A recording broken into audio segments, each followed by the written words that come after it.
조갑제TV 시청자 여러분 안녕하십니까. 2025년 1월 4일 오전 11시 32분입니다.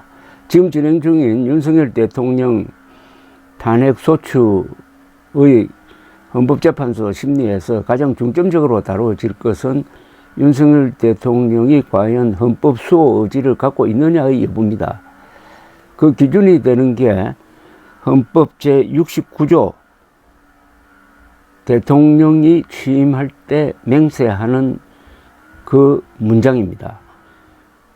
제69조 대통령은 취임에 저음하여 다음의 선서를 한다. 나는 헌법을 준수하고 국가를 보위하며 조국의 평화적 통일과 국민의 자유와 복리의 증진 및 민족 문화의 창달에 노력하여 대통령으로서의 직책을 성실히 수행할 것을 국민 앞에 엄숙히 선서합니다. 여기서 제일 먼저 나오는 게 나는 헌법을 준수하고입니다. 2017년 3월 헌법재판소가 박근혜 당시 대통령을 파면 결정할 때 결정문에 또 헌법 수호 의지를 가장 중요한 기준으로 삼았습니다. 이런 문장이 있습니다. 한편 피청구인 박근혜입니다.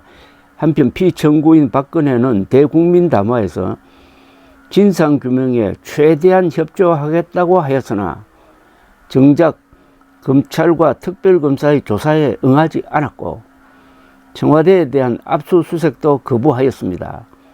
이 사건 소추 사유와 관련한 피청구인의 일련의 은행을 보면은 법 위배 행위가 반복되지 않도록 할 헌법 수호 의지가 드러나지 않습니다. 그러니까 파면을 결정한다 이런 이야기입니다. 헌법 수호 의지가 없으면 파면한다. 그런데 어제 공수처의 체포영장 집행에 대한 윤석열 대통령의 거부 행위는 지금 진행 중인 탄핵 심리에 부정적 영향을 끼쳐가지고 결정문에 이렇게 반영될지 모릅니다. 이건 가상입니다.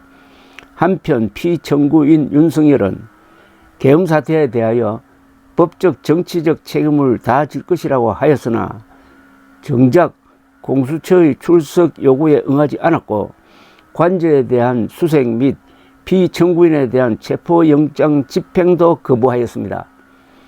이 사건 소추 사유와 관련한 피청구인의 일련의 은행을 보면은 법 위배 행위가 반복되지 않도록 할 헌법 수호 의지가 드러나지 않습니다. 따라서 파면을 결정합니다. 이렇게 반영될 가능성이 충분합니다. 헌법이 규정한 계엄령 선포 조건을 위반한 이유로 소추된 윤석열 대통령이 법원이 헌법과 법률에 따라 발부한 체포영장까지 거부한 것은 헌법 수호 의지가 없음을 자백한 거죠. 이건 자백한 일종의 자폭이고 자해입니다. 그런데 모든 충동적 행동은 결국에 가면은 자신을 해치고 적을 돕게 됩니다. 어제 그 행동으로부터 누가 많은 이득을 보았겠습니까? 바로 이재명 민주당 대표입니다. 사법 리스크에 걸려있는. 어제 헌법재판소 변론 준비 기일에서 국회 측은 심리를 빨리 하기 위하여 소추 사유 중 내란죄 부분을 빼겠다고 했습니다. 소추 사유에서 하나를 빼는 게 이게 가능한지, 그럼 재의결을 해야 되는 것 아니냐 하는 지금 반론이 나오고 있습니다. 그러니까 이 의도는 내란죄 혐의는 형사법정에서 다뤄질 것이므로 철회한다는 뜻인데, 이거는 심리기간 단축을 통하여 윤석열 대통령 파면 결정을 빨리 유도함으로써 이재명 대표에 대한 사법 리스크를 극복하려는 의도입니다. 그런데 어제 윤석열 대통령의 체포영장 집행 거부 사태가 너무나 크고 이게 국제적 뉴스가 되고, 오늘 조선중앙 동아일보 사설은 일제히 윤석열 대통령의 행위를 막장극이라고 표현하고 경호처장을 처벌해야 된다고 주장하는 이런 분위기 속에서 어제 있었던 이 이재명 측의 꼼수는 그냥 묻혀 넘어가고 말았습니다. 그러니까 윤석열 대통령은 어제 그 행위로도 또 한 번 이재명 대표를 도왔다는 겁니다. 이재명 대표를 돕는다는 말은 이재명 대표가 대통령이 되는 길을 아주 닦아준다는 그런 이야기입니다.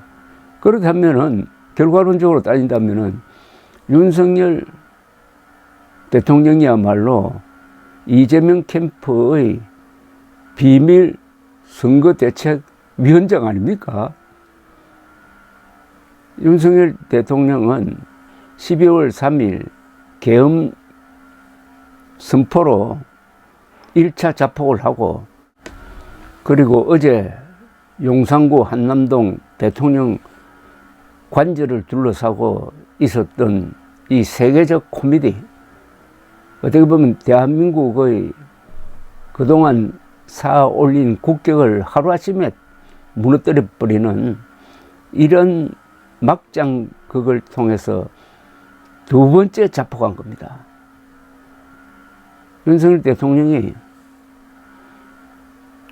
권력 중독, 유튜브 중독, 알코올 중독자라는 이야기가 있습니다. 윤석열 대통령은 사실은 감옥보다 병원에 먼저 가야 할 사람입니다. 마음이 아픈 사람이고 영원히 지금 부정선거 음모론으로 접수된 사람입니다. 감사합니다.